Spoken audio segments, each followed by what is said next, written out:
सिद्धेभ्य ओम नमः सिद्धेभ्य ओम नमः सिद्धेभ्य। पत्र टिके न जहाँ अधर में गुण रत्नों का गिरिवर हो, कितना विस्मय किसे नहीं हो, चलो देख लो शिरपुर को।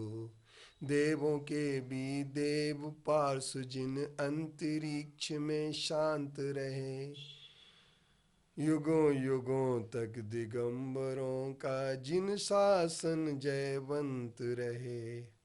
आचार्य मदन कीर्ति के द्वारा रचित 12वीं शताब्दी में एक संस्कृत का सादुल विकीर्णित, जिसका अनुवाद परम पूज्य आचार्य श्री विद्यासागर जी महाराज जी ने सन 1992 में इन शब्दों में किया था।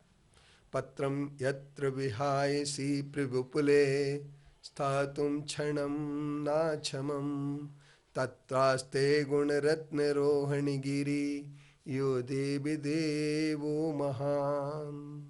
चित्रम नात्र करोति कश्य मनसा, दृष्टा पुरे सिरिपुरे, सश्री पार्श्वजिनेश्वरो विजयते दिग्भाषिषां शासनम। एक वैदिक साहित्य में, पुराण साहित्य में एक कहानी घटना युधिष्ठिर के संबंध में सुनाई जाती है। उसे इस रूप में कहते हैं कि युधिष्ठिर एक बार हिमालय की तीर्थ यात्रा करने गए तो इंद्र उन पर खुश हो गए और इंद्र ने खुश होकर के एक विमान नीचे लाए और उस विमान में उनसे कहा कि हम इस विमान में आप बैठिए, हम आपको स्वर्ग ले चलेंगे। तो उन्होंने उनके साथ में एक कुत्ता था, उस कुत्ते को पहले विमान में बिठाला, फिर वो बैठने लगे। इंद्र ने कहा नहीं, इस पर कुत्ता नहीं बैठ सकता है। तो युधिष्ठिर भी अपने उस विमान से नीचे उतर आए और उन्होंने कहा मुझे ऐसा स्वर्ग नहीं चाहिए। स्वापि देवोपि देवश्व जायते धर्म किल विषाद, कापि नाम भवेदन्य संपद धर्माचरी नाम। आचार्य समंतभद्र देव ने लिखा है कि पापों के प्रभाव से कोई स्वर्ग का देवता भी कुत्ता बन सकता है और धर्म के प्रभाव से कोई कुत्ता भी देव बन सकता है। तीर्थ यात्रा एक ऐसा पुण्य है जिस पुण्य के कारण से कोई भी व्यक्ति मोक्ष जा सकता है और तीर्थ यात्रा करके हर एक व्यक्ति आगे बढ़ सकता है। प्रत्येक धर्म में तीर्थ यात्रा का विषय दिया गया है, प्रत्येक धर्म में तीर्थों का प्रचलन है। हर व्यक्ति तीर्थों की यात्रा कर सकता है, लेकिन किसी भी महापुरुष के स्मारक जहाँ पर बन जाते हैं वही स्थान तीर्थ क्षेत्र कहलाता है। इन तीर्थ क्षेत्रों के साथ में महत्वपूर्ण कई घटनाएं जुड़ी रहती हैं।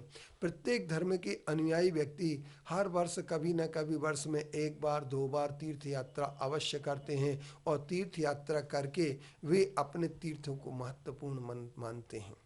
जैन धर्म में भी तीर्थ के अनुयायी श्रद्धा भाव पूर्वक तीर्थों की यात्रा करते हैं और उनका विश्वास है कि तीर्थ यात्रा करने से पुण्य की प्राप्ति होती है। उनका विश्वास है कि तीर्थ के प्राप्त करने से मोक्ष की प्राप्ति होती है, क्योंकि यह बात एक अपने आप में बहुत लाभदायी होती है। मुक्ति लाभ तक जिस तीर्थ से मोक्ष लाभ भी प्राप्त हो, ऐसे तीर्थ यात्रा करने में सम्मेद शिखर, राजग्रही, मांगी तुंगी, गिरनार जैसे दूरह पर्वतीय स्थल को व्यक्ति अपनी श्रद्धा और भक्ति के कारण से 27 किलोमीटर तक पैदल यात्रा बड़ी खुशी खुशी से शक्ति के साथ कर लेता है। और वह प्रभु का नाम स्मरण करते करते, पार्श्वनाथ का नाम स्मरण करते करते शिखर जी की वह पार्श्वनाथ टोंक तक पहुंच जाता है।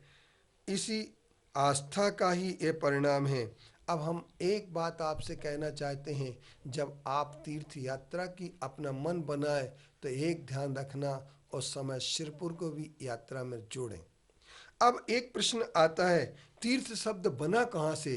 त्रि धातु से ये तीर्थ शब्द बना है, जिसमें थक प्रत्यय जुड़ जाती है। त्रि का अर्थ होता है पिलवन और तरणियों, अर्थात पिलवन तरणियों, डूबने के पार करने के लिए, वो तैरने के लिए यह शब्द है।